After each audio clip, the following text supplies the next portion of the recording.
देखिए, English literature में होता है आपका फिक्शन। फिक्शन का मतलब होता है काल्पनिक कहानियाँ, और कहानी के अंदर में होता है प्लॉट। इस वीडियो में प्लॉट किसको बोलते हैं उसके उसको उसके बारे में जानेंगे, और प्लॉट के एलिमेंट्स कितने होते हैं और कौन कौन से हैं सबके बारे में जानेंगे, एग्जाम्पल से अच्छी तरह से समझेंगे। तो चलिए वीडियो को स्टार्ट करते हैं। Welcome to English educator desk, आपका इंग्लिश एजुकेटर डेस्क पे स्वागत है। क्या है ये प्लॉट, इसको समझते हैं। देखिए, हिंदी में प्लॉट को बोलते हैं रचना प्रबंधन या आधार कथन। मतलब किसी कथा या स्टोरी का जो आधार होता है उसको हम बोलते हैं प्लॉट। बगैर आधार के कोई कहानी नहीं हो सकती। किसी भी कहानी के लिए आधार होना ज़रूरी है, और रचना का प्रबंधन ज़रूरी है कि किस तरह से मैनेज किया जाए। तो उस मैनेजमेंट को हम बोलते हैं प्लॉट, ताकि स्टोरी सही तरह से चले और एक्साइटिंग हो, इंटरेस्टिंग हो। तो बगैर प्लॉट के स्टोरी अच्छी नहीं बन सकती। और प्लॉट और स्टोरी दो अलग अलग चीज़ें हैं, वो आगे हम बताएंगे। देखिए, प्लॉट जो है स्टोरी के बेसिक एलिमेंट्स में से है। स्टोरी के और भी कई एलिमेंट्स हैं, जैसे कि किसी भी स्टोरी में आपका सेटिंग होना चाहिए कि लोकेशन, मतलब वो कहानी कहाँ पर चल रही है, कहाँ पर बनी है। सेटिंग का मतलब लोकेशन। कैरेक्टर्स मतलब उसमें पात्र होने ही चाहिए कहानी में, बगैर पात्र के कोई कहानी नहीं हो सकती। पीओवी, पॉइंट ऑफ व्यू, मतलब कौन कहानी बता रहा है। कन्फ्लिक्ट मतलब के इश्यूज, क्या मुद्दा है कहानी का। ये सारी की सारी चीज़ें होनी चाहिए। तो प्लॉट भी उसी में से एक है। तो कुल मिलाकर के आप समझिए कि plot of a story is one of them. Plot उन्हीं में से एक है। क्लियर है यहाँ तक? कुछ और जानते हैं प्लॉट के बारे में। देखिए, प्लॉट किसी भी स्टोरी में सीक्वेंस को बोलते हैं। मतलब इवेंट्स के सीक्वेंस को, सीरीज को हम प्लॉट बोलते हैं, जो इंटरकनेक्टेड होता है एक एक दूसरे इवेंट से। मतलब एक इवेंट दूसरे इवेंट से इंटरकनेक्टेड होता है। किस वजह से? उसमें कुछ कॉजेज होते हैं, रीजंस होते हैं, इफेक्ट्स होते हैं। उसी की वजह से वो कनेक्ट होते हैं। होल पूरी स्टोरी में ऐसे ही चलता है, जो पूरी स्टोरी को शेप करता है। ठीक है, क्लियर है? देखिए, जैसा कि मैंने आपको पहले ही बताया कि स्टोरी और प्लॉट दो अलग अलग चीज़ें हैं। बगैर प्लॉट के स्टोरी नहीं हो सकती। तो प्लॉट, स्टोरी के अंदर में ही प्लॉट होता है। अब देखिए कैसे है। जैसे बोलेंगे the king died and the queen died, ये एक कहानी है। मतलब राजा मर गया और रानी भी मर गई। मतलब एक कहानी है, एक नॉवेल है, उसमें दो राजा है, तीन राजा है, कई कहानियां चलती है। तो सबकी अलग अलग कहानी हो सकती है, लेकिन प्लॉट सबका अलग अलग होगा। तो कई प्लॉट्स हो सकते हैं एक कहानी में। अब जैसे कि the king died and the queen died of grief, यहाँ पर देखिए रीजन है कि एक, मतलब दूसरे से कनेक्टेड है। किससे कनेक्ट है? राजा रानी से कनेक्टेड है, क्योंकि वो मैरिड है और रानी उसी राजा की है। इसीलिए वो ग्रीफ से मर गई। मतलब राजा जब मर गया तो उसको सदमा पहुंचा, रंज हुआ, और उस सदमा को बर्दाश्त ना कर पाई तो वो भी मर गई। तो देखिए, कनेक्टेड है। तो कुल मिलाकर के आप ये समझिए कि कोई भी कहानी है उसमें कई प्लॉट्स हो सकते हैं, और हर प्लॉट के अलग अलग कैरेक्टर्स होते हैं। क्लियर है यहाँ तक? चलिए आगे बढ़ते हैं और थोड़ा सा जानते हैं अब एलिमेंट्स के बारे में। प्लॉट के एलिमेंट्स के बारे में। देखिए, एलिमेंट्स को हिंदी में बोलते हैं मूल तत्व, मतलब बेसिक थिंग्स, एसेंशियल और प्राइमल पार्ट। मतलब एक अहम चीज़ है, बगैर इसके जो है प्लॉट को हम पूरी तरह से नहीं समझ सकते। तो कुल मिलाकर के आप समझिए कि प्लॉट के कई एलिमेंट्स हैं, डिफरेंट टाइप्स ऑफ एलिमेंट्स होते हैं प्लॉट के। सबसे पहला है इसमें एक्सपोजिशन, दूसरा है राइजिंग एक्शन, तीसरा है climax, falling action, and fifth है रेजोल्यूशन। चलिए, एक डायग्राम है, इससे समझिए आप एलिमेंट्स ऑफ प्लॉट को, फिर हम डिटेल से एक एक करके अच्छी तरह से समझेंगे। देखिए, एक डायग्राम है यहाँ पर, elements of plot in sequence. इसी सीक्वेंस से कहानी आगे बढ़ती है। देखिए, सबसे पहले आपका एक नंबर पे एक्सपोजिशन है, जिसको हम इंट्रोडक्शन भी बोलते हैं। पहले ये होगा, उसके बाद राइजिंग एक्शन आएगा, उसके बाद क्लाइमैक्स होगा। अब क्लाइमैक्स पहुंचने के बाद, पीक पॉइंट पर पहुंचने के बाद कहानी जो है ट्विस्ट लेती है, मुड़ती है, और वो आती है फॉलिंग एक्शन की तरफ। उसके बाद फाइनली रेजोल्यूशन सॉल्यूशन निकल जाता है कहानी का निचोड़ आ जाता है सामने में, तो उसको हम डिनोमेंट या कैटास्ट्रॉफी बोलते हैं। ये थोड़ा सा ब्रीफ सा हुआ आपका डायग्राम में।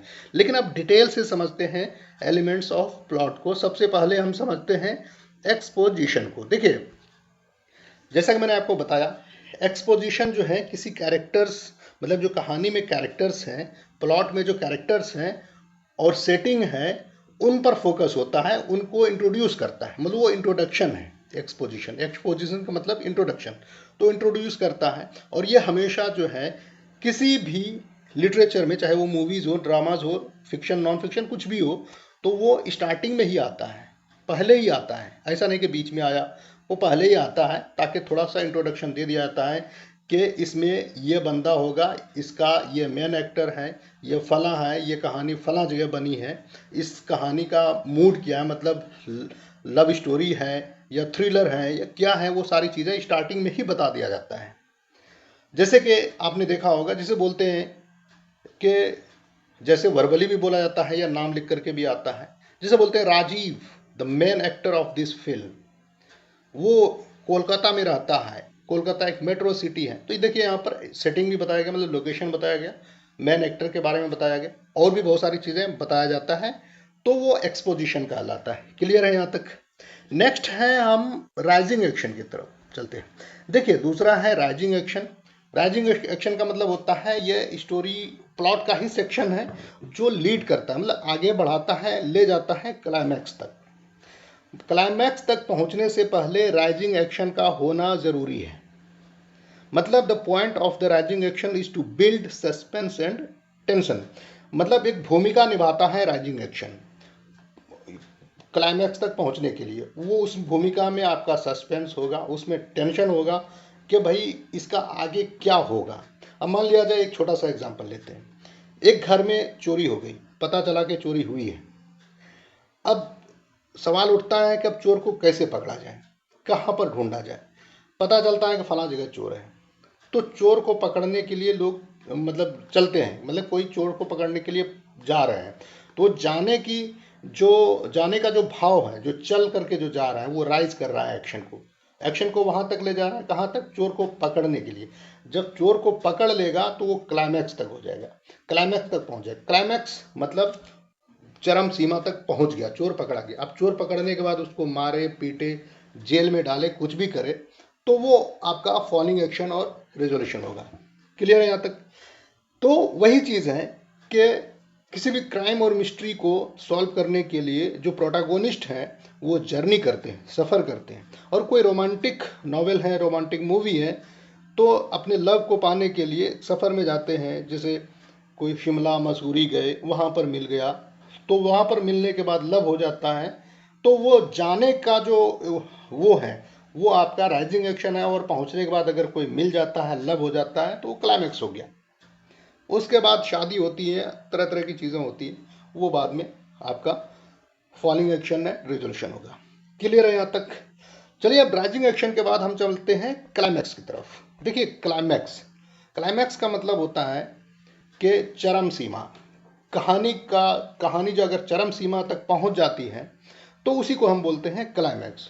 मतलब कि जैसे कहानी चल रही होती है, वहीं पर एक पॉइंट आता है कि जो बहुत ही ज़्यादा इम्पोर्टेंट होता है, वो पॉइंट मोस्ट एक्साइटिंग होता है, मोस्ट टेंस्ड होता है, उसी पार्ट को हम क्लाइमैक्स बोलते हैं। मतलब आप देखेंगे तो लगेगा कि ये जो है कहानी लगभग अब पूरे होने को पहुंच चुकी है, वही आपका क्लाइमैक्स है।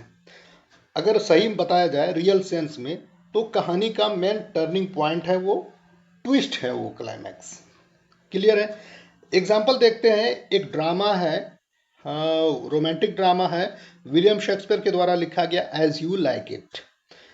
तो यहाँ पर जो है क्लाइमैक्स उस वक्त हम बोलेंगे जब रोजालिंड फेंट्स, बेहोश हो जाती है, after learning that a lion has wounded Orlando. जब उनको पता चलता है कि ऑरलैंडो को किसी शेरनी ने जख्मी कर दिया है, शेर ने जख्मी कर दिया है, तो बेहोश हो जाती हैं, क्योंकि वो लव करती है उनसे।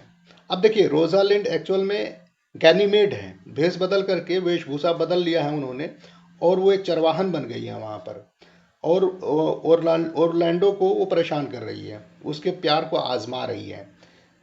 तो ये कहानी जब आपने पढ़ा होगा तो आपको समझ में आ गया। तो यही आपका क्लाइमैक्स है।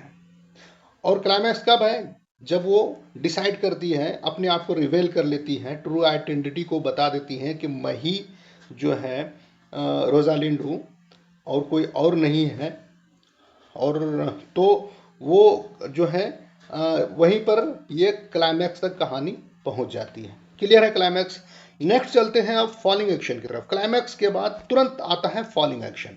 मतलब जब पता चल जाता है प्यार मोहब्बत इजहार सब कुछ हो ही गया, तो अब कहानी जो है इख्तिताम तक पहुंचनी शुरू होगी। तो धीरे धीरे जो है वो डाउन आएगा। डाउन आएगा कि मतलब जैसे मान लिया जाए कि रोजालिंड का जब जब प्यार का इजहार हो ही जाता है और अपनी आइडेंटिटी को वो रिवेल कर देती है उनके सामने में, अब क्या होगा? शादी करेगी। तो सेम वही चीज़ है कि फॉलिंग एक्शन जो है एज यू लाइक इट में रोजालिंड जब अपने आप को आइडेंटिटी को रिवेल करती है गैनामेड से और ऑरलैंडो से, फिर वो शादी करती हैं और फोएबे जो है सिल्वियस से शादी करती हैं। तो ये आपका फॉलिंग एक्शन हो गया। जो लास्ट वाला जो एलिमेंट है आपका रेजोल्यूशन, तो रेजोल्यूशन में क्या है? रेजोल्यूशन का मतलब होता है conclusion, conclusion of stories plot. Plot की कहा कि जो स्टोरी है वो अब ख़त्म होने जा रही है। तो जब ख़त्म होने जा रही होती है तो वहाँ भी कुछ सीन्स दिखाए जाते हैं, कुछ कैरेक्टर्स होते हैं, तो उसको दिखाया जाता है। देखिए एक चीज़ यहाँ पर ध्यान दीजिए कि रेजोल्यूशन को हम दूसरे नाम से डिनोमेंट या कैटास्ट्रॉफी के नाम से भी जानते हैं। इंडियन मूवी में आपने देखा होगा जब कहानी ख़त्म होती है तो उसमें लिखा आता है एंड। तो एंड से पहले का जो पार्ट होता है उसको हम रेजोल्यूशन बोलते हैं। ये लिटरेरी टर्म है, लिटरेचर में हम रेजोल्यूशन, कैटास्ट्रॉफी या डिनोमेंट ही बोलते हैं। क्लियर? अब देखिए उसी में से एक एग्जांपल देखते हैं एज यू लाइक इट में। तो इसमें ऑरलैंडो रोजालिंड ये कपल होते हैं, ऑलिवर एंड सिलिया ये कपल होते हैं, सिल्वियस एंड फोएबे ये कपल, फिर टचस्टोन एंड ऑड्रे ये कपल है। तो सबकी शादी हो जाती है रेजोल्यूशन में। और फाइनली एक चीज़ और यहाँ पर पता चलती है, जो कहानी जो जो जूनियर फेडरिक है, जिसने के अपने भाई सीनियर फेडरिक का, जो रोजालिंड के फादर होते हैं, उनसे जो है गद्दी हथिया लिया रहता है, ज़बरदस्ती वहाँ का राजा बन जाता है, जो कि उनका बड़े भाई को होना चाहिए। तो उनका भी दिल पिघल जाता है। वो भी जो है किसी सेंट के सोहबत में आकर के वो एक रिलीजियस लाइफ गुजारना चाहता है। और ये खबर सबको पहुंचती है जो जंगल में कि अब जो है ड्यूक फेडरिक जो है अपने बड़े भाई को सारा जो उनके जो ड्यूकडम है वो उनको दे देगा, जो उसके रियल हकदार हैं। तो ये पता चल जाता है। जब पता चल ही जाता है, जो कहानी जिसकी बेस पे आगे बढ़ रही थी, जब वही सॉल्व हो जाता है, तो उसी को हम बोलते हैं रेजोल्यूशन। रेजोल्यूशन का मतलब होता है हल। तो मसले का हल हो गया, कहानी ख़त्म हो गई, उसके आगे अब कुछ नहीं है, तो वो आपका रेजोल्यूशन है।